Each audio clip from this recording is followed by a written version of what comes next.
अजी इस वक्त मैं मौजूद हूँ जमाली पुल के पास, जहाँ पर इस वक्त कुछ जो बच्चे इसमें अगवा हुए हैं, खासतौर पे कराची भर बच्चे अगवा हुए हैं। यहाँ जमाली पुल के पास एक बच्ची जो है वो अगवा हुई है, उसकी वालदा भी यहाँ पर मौजूद है, उनसे भी बातचीत करते हैं। और खासतौर पे जो कराची यूनिवर्सिटी में गुज़िश्ता दिनों जो तंजीमों की जानिब से लड़ा हुआ सारे मामले के खिलाफ जो है धरना दिया जा रहा है। आइए यहाँ पर जो शिरका है उनसे बातचीत करते हैं। अब तक ये सचल थाने वाली मेरी पेंशन नहीं ली है, मेरी लड़की मुझे नहीं दिलवाई। काजल कुमारी को अब तक ये 2 महीना हुआ है, मुझे नहीं दी। मैं तो नहीं मरी नहीं जी रही।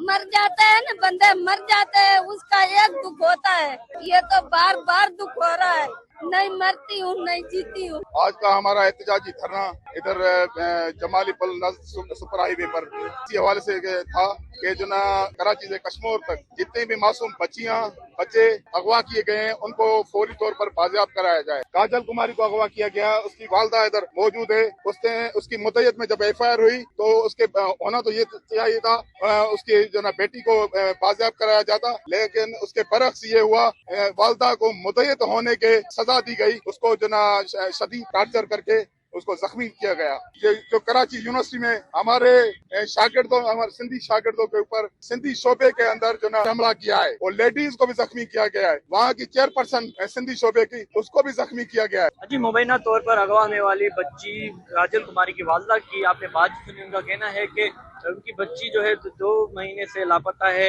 FIR जो है दर्ज हो चुकी है, उसके बावजूद जो है अब तक बाजियाब नहीं हो सके। उन्होंने मुतालबा किया है आला हुकाम से कि जल्द से जल्द बच्ची को बाजियाब किया जाए। इसके अलावा आपको बताता चलूँ कि इस वक्त भी कराची प्रेस क्लब पर भी धरना जारी है। इसके अलावा बबरलो बाईपास जो है वहाँ पर भी प्रिया कुमारी जो कि बच्ची अगवा हुई है, तो उसके खिलाफ जो है धरना जारी है। लेकिन अब तक जो ये बच्चे अब तक बाजियाब नहीं हो सके। कैमरा टीम के साथ जवाद अली, वाश न्यूज़, कराची।